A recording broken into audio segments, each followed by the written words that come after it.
Hello, नमस्कार। आज हम बात करने वाले हैं इंजीनियर्स इंडिया कंपनी के स्टॉक्स के बारे में और इस स्टॉक्स में पिछले वीडियो में हमने आपको अच्छे से एक्सप्लेन किया था कि स्टॉक्स में गिरावट की वजह क्या है।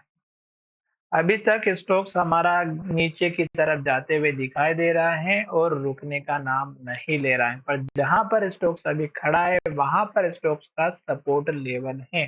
तो ये जो मैंने लेवल्स ड्रॉ किए थे वो पिछले वीडियो में अच्छे से एक्सप्लेन किया था, बनाया भी था। फिर से मैं समझा देता हूँ कि स्टोक्स का पुराना जो हाई लेवल था, वहां पर स्टोक्स आया और प्राइस में रिजेक्शन मिला। और यहाँ पर अगर आप देखेंगे तो स्टोक्स जब भी पुराने हाई लेवल के पास आता है, जैसे कि यहाँ पर देखिएगा, एक बार हाई बनाया, फिर से हाई बनाया, गिरावट आई, फिर स्टोक्स इसके पास आया, गिरावट आई, पर यहाँ पर देखिएगा इन्वर्टेड हैमर बनी हुई है।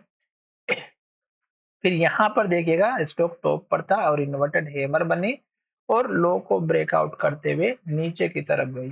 फिर स्टॉक्स का जो इम्पोर्टेंट सपोर्ट था, यहाँ पर जो हाई बना था इन्वर्टेड हैमर के साथ, उसके पास सपोर्ट लिया पर ऊपर नहीं जा पाया और प्राइस में रिजेक्शन मिला और धीरे धीरे करके एक के बाद एक रेड कैंडल और लो बनाते हुए नीचे आया। फिर स्टॉक्स ने इस सपोर्ट लेवल को तोड़ा, इस सपोर्ट लेवल को तोड़ा, इस सपोर्ट लेवल को भी तोड़ दिया और अब आ चुका है इस सपोर्ट लेवल के पास, जो कि हमारा टूटता हुआ दिखाई दे सकता है। क्यों?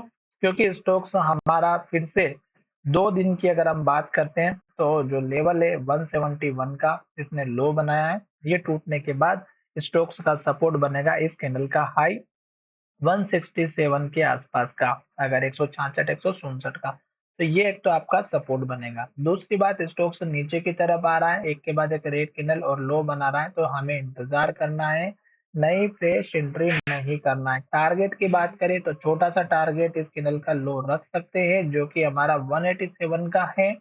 इससे बड़े टारगेट की उम्मीद इसलिए नहीं करना है क्योंकि स्टॉक से डाउन ट्रेंड को इंडिकेट कर रहा है, तो छोटा सा बाउंस बैक अगर आता है तो यही आपको टारगेट मिलेगा। दूसरा टारगेट आप चाहें तो इस कैंडल का लो रख सकते हैं, जो लगभग हमारा 192 का है।